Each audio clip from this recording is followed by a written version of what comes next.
السلام علیکم، welcome to the class 5۔ کیسے ہیں آپ لوگ؟ امید ہے کہ سب خیریت سے ہوں گے۔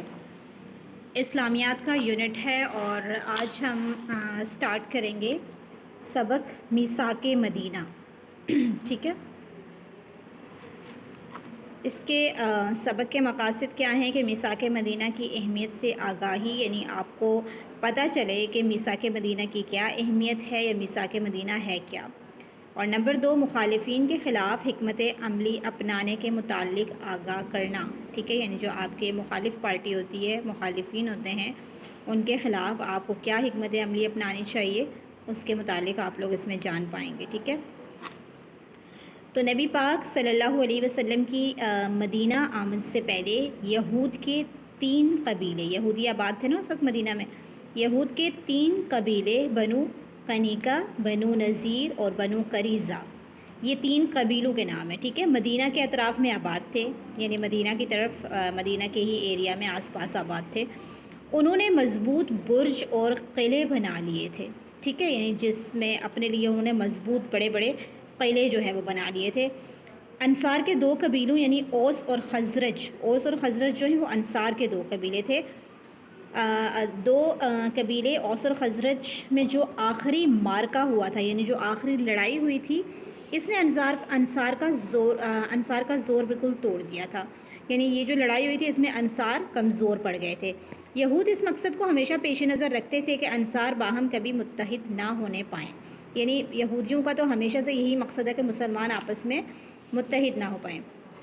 ان اسباب کی بنا پر جب نبی پاک صلی اللہ علیہ وسلم مدینہ میں تشریف لائے تو پہلا کام یہ تھا کہ مسلمانوں اور یہودیوں کے تعلقات مضبوط ہو جائیں، یعنی پہلے ان کے تعلقات مضبوط کرنے کی کوشش کی تاکہ ان کے جو مخالفت آپس میں وہ تھوڑی ختم ہو سکے۔ تو نبی پاک صلی اللہ علیہ وسلم نے انصار اور یہود کو بلا کر حسب ذیل شرائط پر ایک معاہدہ لکھوایا جس کو میثاق مدینہ کہا جاتا ہے، یعنی ان دونوں فریقوں کو بلا کر اور ایک معاہدہ لکھوایا گیا جس کو میثاق مدینہ کہا جاتا ہے، جس کو فریقین نے منظور کیا۔ ٹھیک ہے، یہاں پہ دیکھیے آپ کہ آپ جانتے ہیں کہ میثاق مدینہ دنیا کا پہلا تحریری آئین بھی کہا جاتا ہے۔ اسلامی ریاست کا یہ پہلا دستور تھا۔ ٹھیک ہے، یعنی پہلا جو تحریری آئین لکھا گیا تھا وہ میثاق مدینہ کا تھا۔ اب ہم دیکھیں گے کہ میثاق مدینہ کی اہم شرائط کیا ہیں، کیا کیا شرائط ہیں۔ تو نمبر 1، یعنی میثاق مدینہ میں کیا کیا شرائط لکھی گئی تھی، ان میں سے پہلی یہ کہ خون بہا، یعنی اگر کسی کا خون کیا جائے گا، خون بہا اور فدیہ کا جو طریقہ پہلے سے چلا آتا ہے اب بھی قائم رہے گا، یعنی جب کسی کا خون ہو جاتا ہے تو اس کو، اور فدیہ کا جو طریقہ ہے، جو فدیہ وغیرہ دینا پڑتا ہے، جو بھی ہوتا ہے، اس کا جو طریقہ پہلے سے قائم تھا وہ اب بھی ویسے ہی رہے گا۔ اس کے علاوہ یہود کو مذہبی آزادی حاصل ہوگی اور ان کو مذہبی امور سے روکا نہیں جائے گا، یعنی یہود جو بھی ہیں ان کے جو بھی مذہبی انہوں نے کام کرنے اس کے لیے ان کو آزادی ہوگی۔ نمبر 3، یہود اور مسلمان باہم دوستانہ برتاؤ رکھیں گے، یعنی آپس میں ہر وقت کا لڑائی جھگڑا نہیں ہوگا بلکہ دوستوں کی طرح رہیں گے۔ یہود یا مسلمانوں کو کسی سے لڑائی پیش آئے گی تو ایک فریق دوسرے کی مدد کرے گا، یعنی اگر کسی تیسرے سے لڑائی پیش آتی ہے تو دونوں اس میں باہم متحد ہو جائیں گے۔ کوئی فریق قریش کو امان نہیں دے گا، یعنی قریش کے جو لوگ ہیں ان کو امان نہیں دے گا۔ مدینہ پر کوئی حملہ ہوگا تو دونوں فریق ایک دوسرے کا ساتھ دیں گے۔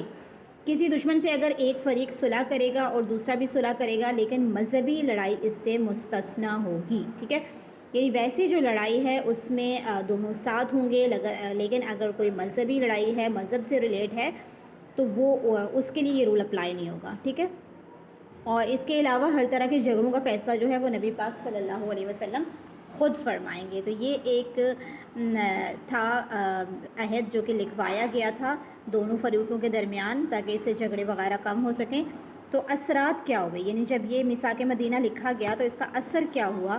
نبی پاک صلی اللہ علیہ وسلم کے زیر اثر مختلف قوموں اور قبیلوں کے درمیان یہ معاہدہ مذہبی، قومی، ملکی اور سیاسی لحاظ سے بڑا اہم ثابت ہوا، یعنی اس سے یہ فرق پڑا کہ ملک کے حالات جو ہیں وہ سیاسی طور پر، مذہبی طور پر بڑے بہتر ہو گئے، اور بعد کے حالات نے یہ بات ثابت کر دی کہ اہل اسلام کے حق میں یہ معاہدہ بہت مفید رہا، یعنی اس کا بہت فائدہ ہوا۔ اس معاہدے کے طے ہو جانے سے مدینہ اور اس کے اطراف کے ایک وفاقی حکومت بن گئی، یعنی مدینہ ایک ریاست بننے لگا آہستہ آہستہ، جس کا دارالحکومت مدینہ تھا، جس کے سربراہ نبی پاک صلی اللہ علیہ وسلم تھے اور جس میں غالب حکمرانی مسلمانوں کی تھی۔ اس طرح حکمت کے ساتھ اور پرامن طریقے سے رسول اللہ صلی اللہ علیہ وسلم نے اللہ کی زمین اور اس کے بندوں پر حکم الہی جاری کرنے کا راستہ ہموار کر دیا۔